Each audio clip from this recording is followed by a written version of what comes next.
Hello, ladies and gentlemen. Hope you're having a wonderful day. So we have this where Disney is not doing super well. It seems that Disney is collapsing upon itself.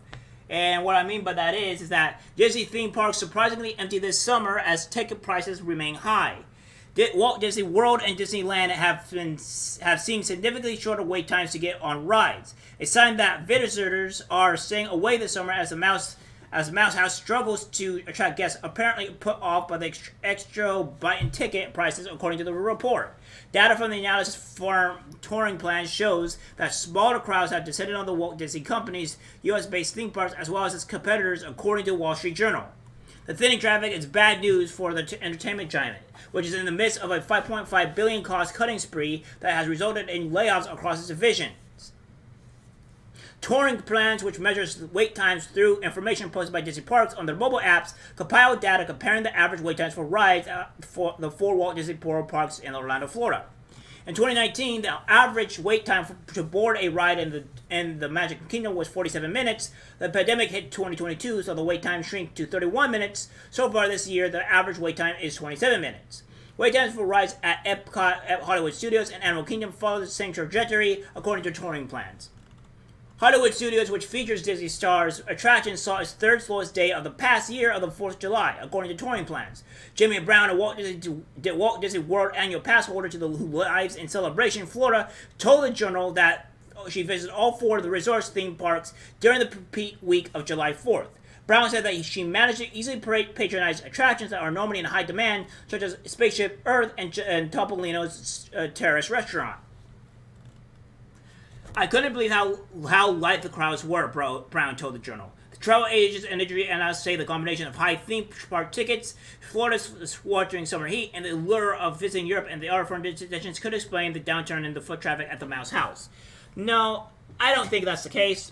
I think people are seeing the woke ideologies and policies, or not policies, but ideologies that you're putting into front of their kids or them, and people are tired of it. They don't want no part of it. So they just don't seem to waste their money. Also, including the economy as well. I don't see where people are going to not go, right?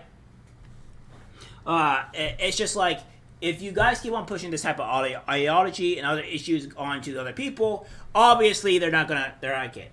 You're starting to realize that the majority of the people don't follow your ideologies or your insanity. People are finally speaking out, and they're using their wallets to do so.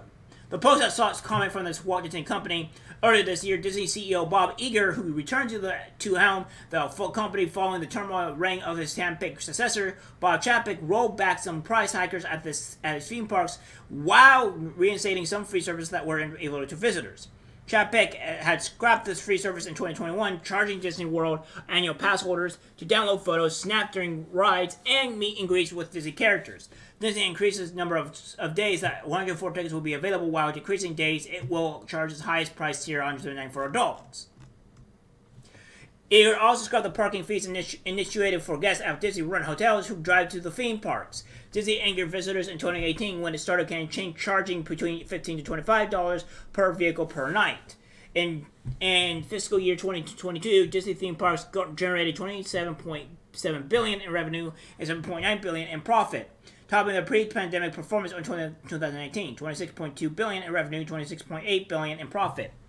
Disney also found itself embroiled in political controversy, butting heads with Florida Governor Ron DeSantis over issues such as sex and gender identity education for youngsters, as well as the status of the former autonomous tax district the government of Atlanta on which the theme parks sit.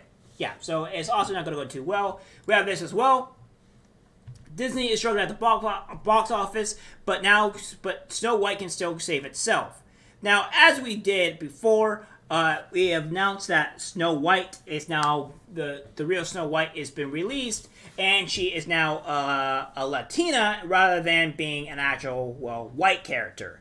So there's that, and there is no Prince Charming, which we don't exactly know why. They just want her to be different, I guess.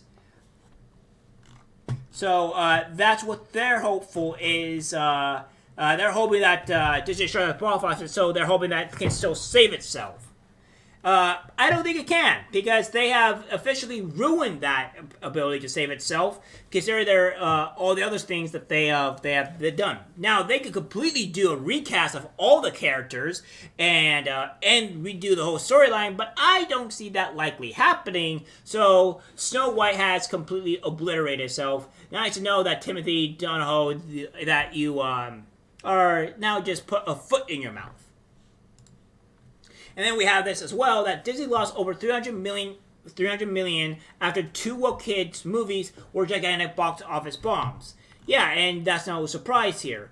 Again, people are voting with their wallets, and Disney's in a heap of trouble.